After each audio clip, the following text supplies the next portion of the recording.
दोस्तों नमस्कार। दोस्तों, केरल सही है या केंद्र सरकार सही है? उत्तर प्रदेश के मुख्यमंत्री सही हैं या बिहार के मुख्यमंत्री सही हैं? या इन सब के बीच लौट चलिए लॉकडाउन से पहले की स्थिति में। विधानसभा मध्य प्रदेश की चल रही थी, वो वक्त सही था। संसद चलती रही, वह भी वक्त सही था। या इन सब के बीच कुछ आगे बढ़िएगा तो लॉकडाउन के बीच में ही एक वक्त रेलवे ने अपनी लाइनें खोल दी थी कि आप रिजर्वेशन करा सकते हैं और 15 अप्रैल से गाड़ियां चलेंगी। लेकिन उसके बाद झटके में प्रधानमंत्री ने लॉकडाउन बढ़ा दिया। जो भी रिजर्वेशन थे रद्द कर दिए गए। इतना ही नहीं, 7 अप्रैल को तो इस देश के शिक्षा मंत्री यानी निशंक साहब ने यहां तक कहा था कि परीक्षाएं कब होंगी, कैसे होंगी और किस तरीके से अप्रैल में ही हो जाएंगी, और किन किन विषयों की परीक्षा 10th और 12th की नहीं होगी, यह भी उन्होंने एक प्रेस रिलीज जारी कर दी थी। लेकिन उसके बाद लॉकडाउन बढ़ गया। तो इस देश के भीतर में निर्णय कौन कैसे किस रूप में लेता है, यह एक अबूझ सा सवाल है। और यह अबूझ सवाल पहले दिन से है, जब प्रधानमंत्री ने निर्णय लिया और कहा लॉकडाउन 21 दिनों का। राज्यों से पूछा नहीं गया। दूसरी बार जब लॉकडाउन का वक्त आया तो राज्यों ने पहले ही कहना शुरू कर दिया हम तो लॉकडाउन पे रहेंगे। उसके बाद केंद्र सरकार को निर्णय लेना पड़ा कि हां, लॉकडाउन 3 तारीख तक जारी रहेगा। लेकिन निर्णय क्या है? चीन से पीपीई मंगाया जाए, वेंटिलेटर्स मंगाए जाएं, मेडिकल सामान मंगाया जाए, वह भी सही है? या अब डब्ल्यूटीओ का हवाला देकर चीन कह रहा है कि आपने एफडीआई को लेकर जो निर्णय लिया है वह सही नहीं है। डिस्क्रिमिनेटरी का शब्द उन्होंने इस्तेमाल किया है। सही क्या है? देश के भीतर देश की नीतियां बाहर के देशों को प्रभावित करने वाली इन सारी परिस्थितियों में हम लोग खड़े कहां पर हैं और वाकई कौन सही है? यह सवाल इसलिए बड़ा महत्वपूर्ण है क्योंकि कोटा से बच्चों को लाने के लिए उत्तर प्रदेश की सरकार बसें भेज देती है, लेकिन दिल्ली के बॉर्डर से उत्तर प्रदेश के बॉर्डर में ना घुसे मजदूर, इसके लिए बकायदा पुलिस फोर्स तैनात कर दी जाती है, लाठीचार्ज कर दिया जाता है। और उनके लिए रोजी रोटी का भी इस्तेमाल होगा या नहीं होगा, इस पर कोई ध्यान नहीं देता है। और बिहार के मुख्यमंत्री कहते हैं लॉकडाउन है तो हम बच्चों को भेजने के लिए कैसे भेज सकते हैं बसें। लेकिन दूसरी तरफ अपने ही विधायक को वो एक पर्ची दे देते हैं कि जाइए आप अपनी गाड़ी से अपने बच्चे को ले आइए राजस्थान के कोटा में, जो पढ़ाई कर रहा है आईआईटी पास करने के लिए। बड़ा अजीबोगरीब सवाल है इस देश के भीतर में। इस देश के भीतर में क्या एक विशेषाधिकार तबका है, सिर्फ उसी की चलती है? इस देश के भीतर में हर निर्णय, हर तरीके से जो भी नीतियां अपनाई जाती हैं, उन नीतियों के भीतर घुस के देखिएगा तो आपके सामने इस देश का एक अनूठा सच निकल कर आएगा। और आज हम उसी अनूठे सच के साथ आपसे बात करना चाहते हैं। यह बात इसलिए बड़ी महत्वपूर्ण है क्योंकि इस बात का जिक्र होते रहा कि क्वारंटाइन होना चाहिए, एक सोशल डिस्टेंसिंग होनी चाहिए, इतनी दूरी होनी चाहिए। और इन सब के बीच इस देश का सच तो यह है कि इस देश में आधे लोग यानी 50% से ज्यादा लोग जिन परिस्थितियों में रहते हैं उसमें वह 6 फीट की दूरी चाहकर भी नहीं बना सकते हैं। आप कल्पना कर रहे हैं इस देश के भीतर में 1 करोड़ से ज्यादा स्लम एरिया है। आप कल्पना कर रहे हैं 1 करोड़ से ज्यादा स्लम एरिया के भीतर 10 करोड़ से ज्यादा घर हैं। उसमें रहने वाले कितनी बड़ी तादाद में हैं और कितनी बड़ी तादाद में कौन कहां से निकलकर किस तरीके का जीवन जी रहा है। और इसमें हम लगातार एक व्यवस्था करते करते थकते हारते हुए एक ऐसी परिस्थिति में 20 तारीख को आकर खड़े हो गए जहां पर लगने लगा कि हमें लड़ना किससे है? वायरस से लड़ना है या इस देश की इकोनॉमी से लड़ना है? आने वाले वक्त में भूखमरी को लेकर उससे बचने के उपाय खोजने हैं या वाकई अपने हेल्थ सिस्टम को मजबूत करना है? कोई करे ना कहे, लेकिन इन सब के बीच हेल्थ सिस्टम को लेकर जो मिडिल क्लास इंश्योरेंस कराती है उनको झटका लगने वाला है। इंश्योरेंस लगभग 20 से 25% बढ़ भी जाएगा। इस देश में हेल्थ सेक्टर इंफ्रास्ट्रक्चर के तौर पर, एक बुनियादी ढांचे के तौर पर नहीं माना जाता है, इसीलिए सरकार उस दिशा में ध्यान नहीं देती है। लेकिन आज हम उस सच को आपके सामने रखना चाहते हैं कि जरा इस सच को समझने की कोशिश कीजिए। जब इस बात का जिक्र हो रहा है कि लॉकडाउन के बाद की परिस्थितियों में आपको और हमको नए सिरे से सोचना होगा, नए सिरे से जिंदगी को आगे बढ़ाना होगा, नए सिरे से किस तरीके का रोजगार हो, कैसी इकोनॉमी हो, कैसे सरोकार लोगों के साथ हो, यह भी कुछ नए तरीके की परिस्थितियां निकल कर आएंगी। लेकिन क्या कुछ इस देश के भीतर हो रहा है? क्या कुछ इस देश के भीतर का सच है? हम आज लिए चलते हैं आपको हरिद्वार। हरिद्वार में हर की पौड़ी का एक बड़ा खास महत्व है।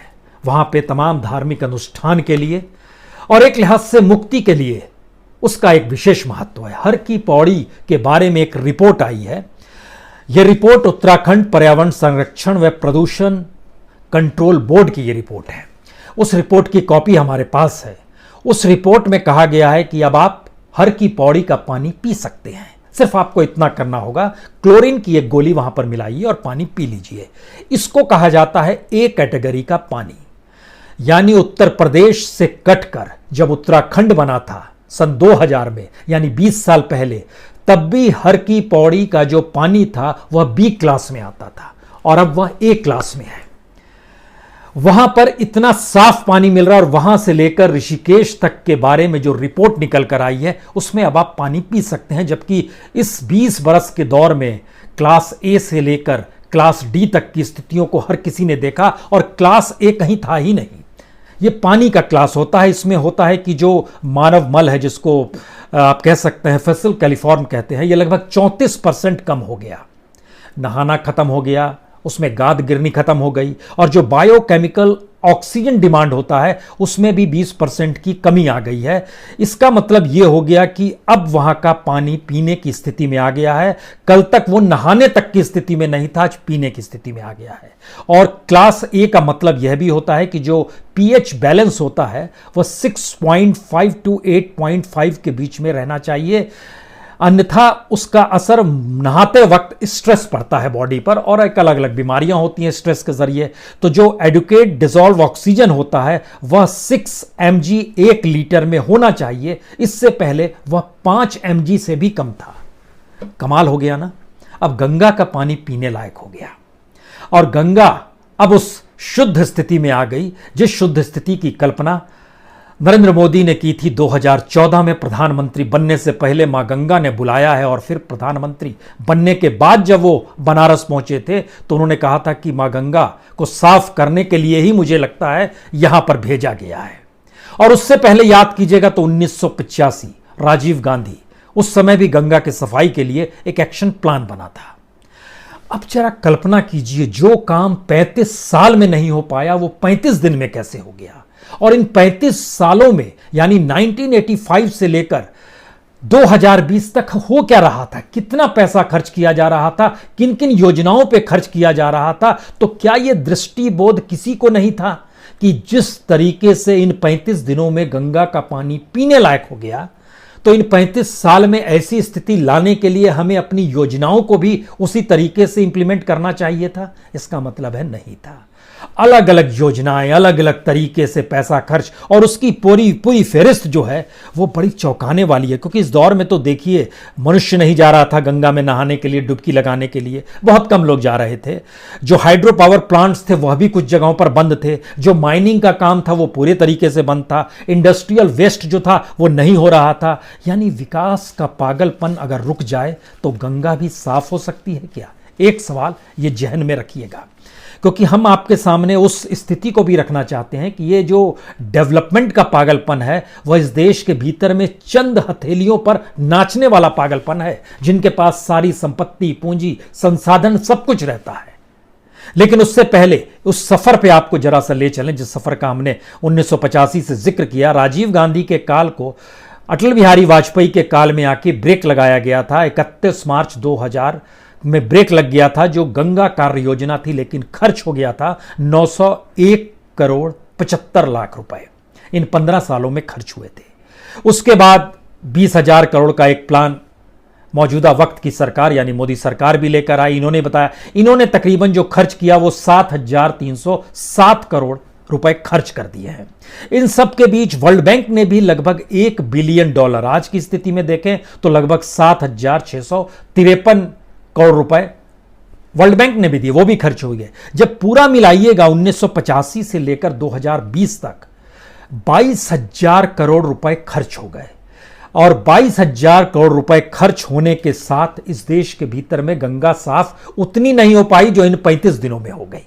और इस 22,000 करोड़ का जब एनालिसिस कीजिएगा तो उत्तराखंड से लेकर उत्तर प्रदेश, बिहार, झारखंड, बंगाल, इस पूरी पट्टी में जितने शहर और गांव आते हैं, उन गांव के समानांतर जो गंगा बहती है, अगर उन जगहों पर भी सिर्फ उन्हीं जगहों पर गंगा की सफाई को लेकर काम किया गया होता, खेती को लेकर इन्वेस्टमेंट होती, वहां पर शौच के लिए व्यवस्था होती, वहां पर घाट ठीक होते, वहां पर सफाई की स्थिति होती, वहां पर जो कचरा जाता है इंडस्ट्री का, उसके लिए जो ट्रीटमेंट प्लांट होता है, अगर वाकई वो काम कर रहे होते हैं इस देश में ट्रीटमेंट प्लांट, लेकिन काम कर रहे होते जो इस पूंजी में समा सकते हैं, तो गंगा साफ हो चुकी होती।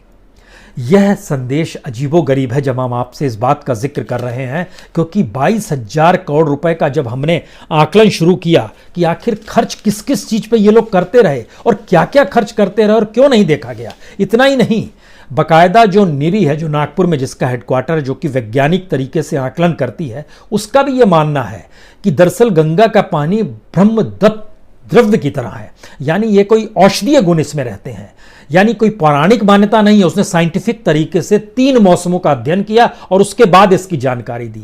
लेकिन हम लोग जो 22,000 करोड़ रुपए खर्चा कर रहे थे, उसमें सीवेज ट्रीटमेंट 3.5 करोड़ रुपए, नदी क्षेत्र में शौचालय निर्माण लगभग 951 करोड़ रुपए, तटों की सफाई की 709 करोड़ रुपए में, वानिकी परियोजना 114 करोड़ रुपए में, जो वहां की गुणवत्ता पानी की ठीक हो जाए 38 करोड़ रुपए में, रिसर्च एजुकेशन तक में पैसे लगाए गए 20 करोड़ रुपए। यानी अगर आप प्रधानमंत्री द्वारा तैयार की गई उनके जो नौकरशाहों की साइट है नमामि गंगे की, उस पर भी जाइएगा तो उसमें आपको लगेगा ये कैसा सपना दिखलाते हैं और ये क्या क्या करते हैं। 30,000 हेक्टेयर में वन लगा देंगे, नहीं लगे। 113 रियल टाइम जन गुणवत्ता निगरानी के लिए बनाए जाएंगे, नहीं बनाए गए। जो पानी में रेंगने वाले, चलने वाले जो जानवर होते हैं, जो खासतौर से डॉल्फिन, घड़ियाल, कछुआ, उदबिलाव या गोल्डन महासिर, इन सब के संरक्षण के कार्यक्रम तक बनाने का जिक्र सरकार की तरफ से है, लेकिन हुआ कुछ भी नहीं है जमीन पर। इतना ही नहीं, जो गंगा किनारे के शवदा गृह है, उनका भी नवीनीकरण होगा। दिल्ली तक में तो हो नहीं पाया जो यमुना के किनारे है, और गंगा के किनारे उसका भी एक बजट दे दिया गया। लेकिन मुश्किल इतनी भर नहीं है, मुश्किल इससे ज्यादा है।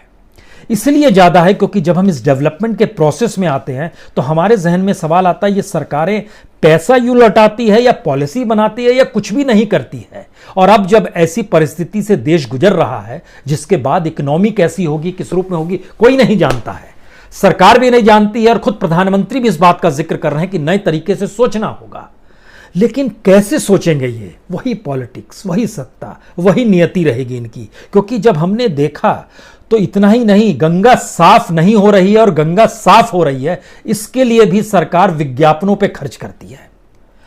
जो विज्ञापनों का खर्च था 2014 में से ही शुरू हो गया, चूंकि बनारस से चुनाव लड़े थे प्रधानमंत्री मोदी, तो 2014-15 से यह खेल शुरू होता है। शुरुआत में देखिए, वक्त बीत रहा है, गंगा मैली हो रही है, गंगा मैली हो रही है, विज्ञापन और बढ़ रहे हैं, विज्ञापन के जरिए बताया जा रहा है गंगा साफ कर रहे हैं, और साफ हो रही है, और साफ हो रही है, लेकिन प्रैक्टिकली गंगा और गंदी हो रही है। 2014-15 में 2 करोड़ 5 लाख रुपए के विज्ञापन दिए गए।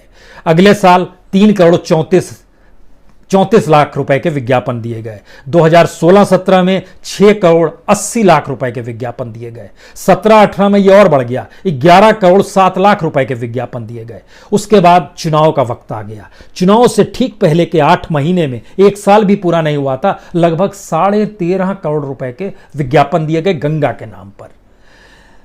यानी इतना ही नहीं किया गया, इस देश के भीतर में जो गंगा का पानी पीने लायक नहीं था, उसको पता नहीं कब पीने का लायक बना दिया गया। अब रिपोर्ट तो अब आई है, जो पोस्ट ऑफिस के जरिए भी गंगा के पानी को बेचा गया, और उससे सरकार ने 52 करोड़ 36 लाख रुपए कमाए। आप कहेंगे ये क्या होगा? आपको याद हो, पोस्ट ऑफिस के जरिए 119 पोस्ट सर्किल बनाए गए, 200 मिलीलीटर और 500 मिलीलीटर के 2 डब्बे शीशे की बोतल बनाई गई। उसके जरिए लगभग 2,65,000 उन पानी को बेचा गया, और उस पानी को बेचने से लगभग 52 लाख रुपए की कमाई हो गई। यह इस देश की नियति है क्या? हमने जानबूझ के इस एस्पेक्ट को लिया जिससे आप समझ पाएं कि जो प्रकृति है, जो जमीन से जुड़ी हुई चीज है, और उसको लेकर जो शुद्धिकरण की जो पूरी टेक्नोलॉजी है, जो पूरी पॉलिसी है, जो पूरा बजट है, वो कितना फेक है। और क्यों इस बात की दिशा में ध्यान नहीं दिया जाता है और क्यों नहीं सोचा जाता है, इसका दूसरा हिस्सा तो और डराने वाला है। क्योंकि जब हम इस दौर से गुजर रहे हैं और जिक्र क्वारंटाइन का है या सोशल डिस्टेंसिंग का जिक्र होता है, तो बड़ा मुश्किल है इस देश के भीतर में जब हम आपको बताना शुरू करेंगे कि इस देश का सच क्या है। इस बात को लेकर पूरे देश में हैरत थी कि अगर धारावी में, मुंबई की सबसे बड़ी नहीं बल्कि एशिया की वो सबसे बड़ा स्लम एरिया है धारावी, और वहां पर लगातार अगर केसेस बढ़ने लगे तो क्या हो जाएगा। क्योंकि वह एक ऐसी जगह है जो सिर्फ 2.6 स्क्वायर किलोमीटर यानी लगभग 260 हेक्टेयर में फैली हुई है। उस 260 हेक्टेयर में लगभग 15 लाख लोग रहते हैं। हम आपको एक चीज बताएं, इस देश के राष्ट्रपति भवन का जो पूरा दायरा है वो कुछ ही छोटा है धारावी से। वह लगभग 160 कहिए 160 हेक्टेयर में फैला हुआ है और धारावी 260 हेक्टेयर में फैला हुआ है। राष्ट्रपति भवन में कितने लोग रहते हैं? 300 कमरे हैं, एक राष्ट्रपति हैं, महोदय हैं, दुनिया मुगल गार्डन है, दुनिया भर की चीजें हैं। लेकिन वहां पर तो सब कोई अलग अलग रह सकते हैं। इतना ही नहीं, अगर लुटियंस की दिल्ली आ जाइएगा, लुटियंस की दिल्ली को अगर हम लोग सिर्फ एनडीएमसी में ले लें, जो न्यू दिल्ली डेवलपमेंट कॉरपोरेशन है, जो एनडीएमसी का हिस्सा है, उसके भीतर में इस देश के लगभग धारावी जैसे स्लम्स जो हैं तकरीबन 16 गुना ज्यादा वहां पर स्लम्स बन सकते हैं। इसको इस रूप में समझिए कि एनडीएमसी का इलाका है 43.7 स्क्वायर किलोमीटर और धारावी की स्थिति है 2.6 स्क्वायर किलोमीटर। इसका मतलब है कि 20 धारावी सिर्फ एनडीएमसी जो दिल्ली का इलाका है उसमें रह सकते हैं। लेकिन इस एनडीएमसी में लोग कितने रहते हैं? दरअसल इस एनडीएमसी में सिर्फ 2.5 लाख लोग रहते हैं जी, 2,57,803 लोग। ये आंकड़े हैं एनडीएमसी के, जो कि 43.7 स्क्वायर किलोमीटर में फैला हुआ है। और धारावी जैसी जगह जो कि सिर्फ 2.6 स्क्वायर किलोमीटर में पहने हुए, वहां पर 15 लाख लोग रहते हैं। यह दो तुलना इसलिए करना जरूरी है क्योंकि अब हम आपको इस देश का जरा सच बतला देते हैं। इस देश में कितने स्लम्स हैं, इन स्लम्स के भीतर रहने वाले लोगों की तादाद क्या है, वह जिन इलाकों से आए हैं उसमें उत्तर प्रदेश है, बिहार है, उसमें मध्य प्रदेश है, छत्तीसगढ़ है, उड़ीसा है, बंगाल है, ये सारे इलाकों से निकलकर लोग यहां पर आते हैं। और आपको जानकर हैरत होगी, बिहार और यूपी, बंगाल या उड़ीसा में स्लम्स कम है क्योंकि वहां की सामाजिक आर्थिक स्थिति ही इतनी विपन्न है कि वहां स्लम्स कैसे, वहां तो जिंदगी है। जैसे बिहार को आप लीजिए, बिहार में लगभग 50% तक गरीबी रेखा से नीचे लोग आ गए। 49% लोग बीपीएल की स्थिति में जिंदगी जी रहे हैं। अगर इतनी गरीबी जिस जगह पर, वहां स्लम क्या होंगे, वह तो राज्य ही स्लम में तब्दील हो जाएगा। इसीलिए जरा इस एनालिसिस को और ध्यान से समझने की कोशिश कीजिएगा कि हम किस भारत को बना रहे हैं या किस भारत में रह रहे हैं। इसके लिए हमने आकलन जब करना शुरू किया तो आप जरा स्थिति को समझने की कोशिश कीजिए। 1981 का सेंसस बतलाता है इस देश के भीतर में लगभग 2,80,00,000 स्लम्स हुआ करते थे।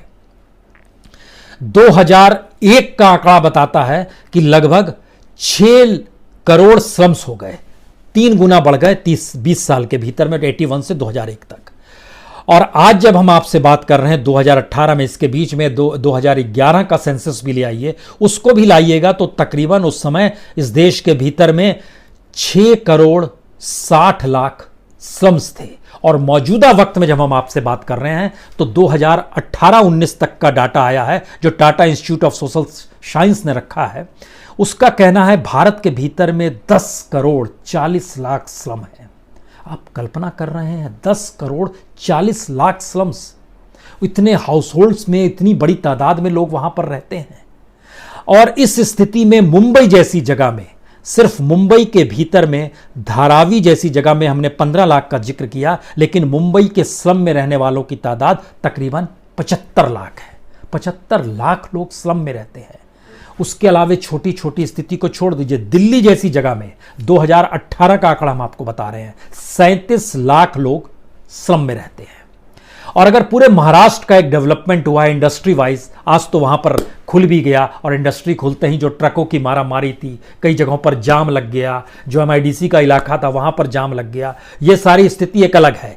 लेकिन पूरे महाराष्ट्र में जो स्लम्स की तादाद है वह 2,05,00,000, इतने लोग स्लम्स में रहते हैं सिर्फ महाराष्ट्र में। ये लोग कौन हैं? दिल्ली जैसी जगह में 37 लाख लोग रहते हैं। इस लिहाज से अगर उत्तर प्रदेश में आइएगा तो उत्तर प्रदेश में आपको स्लम्स के इलाके जो है वो उनके सामाजिक आर्थिक परिस्थितियों के हिसाब से है, तो वहां पर रहने वालों की तादाद 1,20,00,000 है आज की स्थिति में। बिहार की स्थिति में बहुत कम स्लम का इलाका है, क्योंकि वहां पर की जिंदगी ही सभी की सामान्य या कहें इस रूप में गरीब वाली स्थिति है कि वहां पर तकरीबन 6 लाख लोग स्लम में रहते हैं। उड़ीसा में भी लगभग 6.5-7 लाख लोग रहते हैं। मध्य प्रदेश में लगभग 71 लाख लोग स्लम्स में रहते हैं।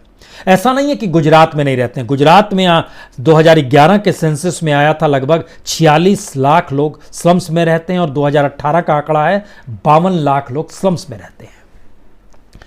इसका मतलब यह है कि जो डेवलपमेंट हुआ है, जो नए शहर बने हैं, जो शहरों में इंडस्ट्री आई है, रोजगार के लिए जिस तरीके से लोग सिमटते चले गए, उसमें बिहार, यूपी, बंगाल, उड़ीसा, मध्य प्रदेश, यहां से निकलकर लोग महाराष्ट्र गए, लोग कर्नाटक पहुंचे, अलग अलग जगहों पर जाइए, दिल्ली आए, और ये लोग स्लम्स में ही रहने लगे। तो जो लोग अपने घरों को छोड़कर निकले वो इन शहरों में स्लम्स में रह रहे हैं। और जब धारावी की स्थिति का हम आपसे जिक्र करें तो जरा धारावी के जरिए कमोवेश हर स्लम्स की स्थिति को समझने की कोशिश कीजिएगा, क्योंकि धारावी $1 बिलियन का धंधा भी करता है, $1 बिलियन का वहां पर काम भी होता है। और उस काम की सबसे बड़ी वजह यह है कि वहां पर लगभग 20 से 25 हजार मैन्युफैक्चरिंग यूनिट चलती है उसी धारावी के भीतर में। एनडीएमसी में भी एक भी मैन्युफैक्चरिंग यूनिट नहीं है जहां पर सिर्फ 2.5 लाख लोग रहते हैं, लेकिन वहां पर मैन्युफैक्चरिंग यूनिट भी चलती है। वहां घर घर जीन्स बनती है, रेडीमेड कपड़े बनते हैं, लेवलिंग होती है, एल्युमिनियम का काम होता है, गोल्ड का काम होता है, पॉटरी का काम होता है, प्लास्टिक का काम होता है। हर तरीके से फैक्ट्री अपने तरीकों पर काम करती है, और 1 बिलियन उसकी जो इनफॉर्मल इंडस्ट्री है उसकी कमाई अपने तौर पर है। उसको आप लॉकडाउन इसलिए नहीं कर सकते हैं क्योंकि 10 बाय 10 के कमरे में अगर 10 लोग रह रहे हैं तो आप लॉकडाउन क्या करेंगे और उनको अलग थलग कैसे करेंगे। और इस बात का जिक्र क्योंकि वहां पर टॉयलेट्स भी होते हैं, वो पब्लिक टॉयलेट है, और 73% धारावी के घर ऐसे हैं जो पब्लिक टॉयलेट में जाते हैं। पब्लिक टॉयलेट का मतलब है टॉयलेट की एक रेंज होती है जिसमें तकरीबन 40 टॉयलेट होते हैं और सब कोई उसी के उधर ही जाता है। और अगर एवरेज जो हमने निकलवाया उसमें पता चला कि एक शीट का इस्तेमाल एक दिन में लगभग एवरेज 70 से 75 लोग करते हैं।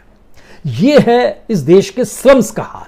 और इस देश में अगर हर छठा शख्स स्लम्स में पहुंचा हुआ है, और इस देश के भीतर में आधी जनसंख्या जो शहरों की है, शहरों में आधी जनसंख्या अगर स्लम्स में रह रही है, तो फिर क्वारंटाइन का मतलब यह है कि आप, या फिर इस दौर में लॉकडाउन का मतलब यह है कि आप दरअसल उस मानसिकता को पकड़ रहे हैं जो शहरी मानसिकता है, जो डेवलपमेंट वाली मानसिकता है, जो विकास की अंधी दौड़ वाली मानसिकता है, जिसमें आपने इस देश में गंगा को साफ करने के लिए 20-22 हजार करोड़ रुपए बीते 35 सालों में खर्च कर दिए, लेकिन माथे पर एक शिकन नहीं आई, क्योंकि आपकी पूरी प्लानिंग ही चौपट है। आपने इस पे काम ही नहीं किया, चाहे वो प्लानिंग कमीशन रहा हो या नीति आयोग मौजूदा वक्त में रहा हो, या फिर अलग अलग स्कॉलर्स काम कर रहे थे। इसका मतलब है कि इस देश के मंत्री, और इस देश में क्योंकि इस दौर में 35 सालों के भीतर जब सामने चीजें आई तो गंगा प्लान को देखने वाले 22 मंत्री, इन मंत्रियों ने क्या किया इस दौर में? मंत्रियों का नाम लेना ठीक नहीं है, लेकिन मौजूदा वक्त में भी आप जो 1-2 मंत्री इस दौर में सामने आए उनको भी आप जोड़ लीजिए। 22 मंत्री 35 साल में इस गंगा प्लान को देखते समझते रहे। जो कैबिनेट स्तर के मंत्री थे वो क्या कर रहे थे? एक हिस्सा ये है। दूसरा हिस्सा, स्लम्स की तादाद लगातार बढ़ रही है। इसके लिए हम आपको सिर्फ एक बिहार का उदाहरण देते हैं। बिहार में जो अर्बन पॉपुलेशन है वह कम होती गई। 1991 में अर्बन पॉपुलेशन 13.14 थी परसेंट। 2001 का सेंसस बताता है यह 3% और कम हो गया, 10.46% हो गया। 11 की स्थिति बताती है 11.29% हो गया, यानी 1991 से भी पीछे है अभी भी। सिर्फ शहरी आबादी का जिक्र हम आपसे कर रहे हैं, और आज की तारीख में वहां पर शहरी आबादी सिर्फ 11% है। यानी आप ध्यान दीजिए, शहर बने ही नहीं। उत्तर प्रदेश की भी कमोवेश स्थिति पिछले 40 साल के भीतर, 40 साल नहीं कहिए 30 साल कहिए, 91 से लेकर 220 तक की स्थिति में आइएगा तो आपको जानकारी हैरत मिलेगी कि जो शहरी जनसंख्या है वह 19.84% से सिर्फ 23% तक पहुंची है। यानी 3% ही शहर में आई है, बाकी सारे इस देश के भीतर में अलग अलग हिस्सों में चले गए, स्लम्स में चले गए और उनकी स्थिति नाजुक होती चली गई। स्लम के भीतर की रफ्तार जो है वो कैसे बढ़ी है, अगर 1991 में 2001 में स्लम्स में जो घरों की संख्या थी वह 5,58,32,570 थी, जो कि 2011 में बढ़कर 8,08,88,766 हो गई। तो 2018 में स्लम्स के भीतर में जनसंख्या जो है 10,40,00,000। और इसको आपको समझना होगा, इतनी बड़ी तादाद में अगर शहरों में रहने वाले लोग इस कदर स्लम्स में रहते हैं, स्लम्स की संख्या ना बढ़े, इसके लिए सरकार ने अनूठा काम किया, जो दिल्ली में भी किया, उनको रेगुलराइज कर देते हैं कॉलोनी में। धारावी को भी इसी तरीके से एक बजट बनाया गया और बताया गया कि हम इसको रेगुलराइज करेंगे, यहां पर इमारतें बन जाएंगी, अब ये स्लम नहीं रहेगा। और उसको भी हुए 10 साल से ज्यादा बीत गए, लेकिन स्थिति या ढाक के वही 3 पात वजह यह है कि उसके पीछे कोई मंशा इतनी साफ है कि हमें एक बजट बनाना है, उस बजट का बंदर बांट किस तरीके से करना है, और जिसके पास इस देश में डेवलपमेंट की चाबी आ जाए और उस डेवलपमेंट के जरिए उसके पास कोई अगर प्रोग्राम आ जाए, उस प्रोग्राम को देने के लिए फाइनेंस मिनिस्ट्री तैयार हो जाए और इस देश के प्रधानमंत्री सहमति जता दें, तो मानकर चलिए वो मंत्री और डिपार्टमेंट पैसे से लबालब हो जाता है। यही है इस देश का। इसीलिए कुछ कहते हैं ये क्रीमी विभाग है, कहा जाता है यहां मक्खन मिलता है, कुछ जगह पे कहां मिलता है, यहां पर कुछ भी नहीं मिलता है। यह भी बात है इस देश के भीतर में। अगर इस देश के राष्ट्रपति भवन में 2-2 धारावी बस सकती है, जो स्थिति इस देश के भीतर की है, तो भाई उलट दीजिए ना, परिस्थिति को उलट दीजिए। राष्ट्रपति भवन को नया बनाना, क्रिएट कीजिए कि धारावी में राष्ट्रपति भवन बनेगा और धारावी के लोगों को हम इस देश के डेवलपमेंट से जोड़ने के लिए एक राष्ट्रपति भवन देते हैं और उसकी जो जगह है उसको इस रूप में निर्धारित करते हैं और उस पूरी की पूरी जगह को साफ करके हम वहां पर राष्ट्रपति भवन बना देंगे। क्योंकि कुल मिला के सारा पैसा तो इस देश का है और इस देश के लोग चुनते हैं, जनता चुनती है यहां के नेताओं को। उसका काम क्या है? उसका काम है कि इस जनता को किसी तरीके का कष्ट ना हो, इसीलिए टैक्स का पैसा हो, खनिज संसाधनों का पैसा हो, सेस लगाया जाता है या दुनिया भर। इनकी कोई अपनी कमाई मेहनत की तो होती नहीं है। मेहनत जो इस देश के भीतर में जो प्रोफेशनल्स करते हैं और इस देश की जो प्राकृतिक संपदा है और इस देश के भीतर बनने वाले प्रोडक्ट्स हैं, उन पर जो टैक्स लग जाता है, उसी के जरिए सरकारें चलती हैं। सरकार का काम था कि दरअसल उन्हीं चीजों को रेगुलराइज करना, अनुकूल करना देश के, लेकिन वो पूरी की पूरी चीजें डाइल्यूट कर दी गई। और डाइल्यूट होते होते जब हेल्थ सेक्टर तक की स्थिति मौजूदा वक्त में ऐसी आ गई है जहां पर लगता है कि चीजें हाथ से निकल रही है, क्योंकि आप एक मेंटलिटी को जी रहे हैं जिसमें सिर्फ इस देश के 20 से 25% लोग ही समा पाए, बाकियों की तरफ कोई ध्यान ही नहीं है। तो फिर कौन सही है कौन गलत है, यह तो राजनीति तय करेगी। केरल की राजनीति कहती है रेस्तरां खोल दो, तो उन्होंने रेस्तरां खोल दिया। दिल्ली कह रही है अरे हम तो तब पिछड़ गए, हमने नहीं खोला या आपको नहीं खोलना चाहिए था, देखिए हम ज्यादा सचेत हैं। तो फिर कौन सही है? उत्तर प्रदेश के मुख्यमंत्री को लगा कोटा में बस भेजकर मंगा लीजिए बच्चों को, उन्होंने मंगा लिया। लॉकडाउन का कोई मतलब नहीं था, लेकिन लोगों ने तारीफ की, चलिए आपने बच्चों को मंगा तो लिया, जो बच्चे वहां पर अलग थलग पड़े थे। नीतीश कुमार बिहार के मुख्यमंत्री ने कहा नहीं नहीं लॉकडाउन है, हम कैसे भेज सकते हैं। लेकिन उन्होंने वीआईपी ट्रीटमेंट देते हुए कुछ विधायकों को जारी कर दिया, जिनके बच्चे पढ़ रहे थे आप अपनी गाड़ी लेकर जाइए और लेते चले आइए। इस देश के भीतर में रेलवे रिजर्वेशन भी 7 तारीख के बाद से शुरू हुआ था, 15 तारीख के लिए बाद में कैंसिल किया गया। इस बात को क्यों नहीं उठाया गया? इस देश के भीतर में एग्जामिनेशन हो जाएंगे, एचआरडी मिनिस्ट्री ने कहा था, फिर उस बात को क्यों नहीं उठाया गया? 7 तारीख को क्यों प्रेस रिलीज जारी कर दी गई थी और बाकायदा साइट्स पर मौजूद है कि इस 12th क्लास में इसी सब्जेक्ट्स के परीक्षा आने वाले वक्त में नहीं होंगे या इसके होंगे? ये क्या मतलब था इसका? एयरलाइंस ने भी अपनी टिकटें खोली थी उस दौर में कि उसके बाद लॉकडाउन खत्म होगा। इसका मतलब है कोई तालमेल ही नहीं है। सरकार के अपने भीतर में अगर तालमेल उभर कर नहीं आ रहा था, डिपार्टमेंट अपने तरीके से पहले लॉकडाउन और दूसरे लॉकडाउन के बीच की स्थिति तक को नहीं समझ पा रहा था, तो इस देश के भीतर में राज्य और केंद्र के बीच की परिस्थितियां कैसे समझ में आएंगी? और सबकी अपनी राजनीति है, सबकी अपनी जरूरतें हैं। उस जरूरतों को पूरा करने के लिए उसका एक तबका है जिसको हम लोगों ने अलग अलग हिस्सों में इस देश को बांट के रखा है। वो धर्म के नाम पर हो, जाति के नाम पर हो, समुदाय के नाम पर हो, आदिवासी दलित शब्द के नाम पर हो, जैसे भी हो बांट दीजिए। ओबीसी के नाम पर हो, अपर कास्ट के नाम पर हो,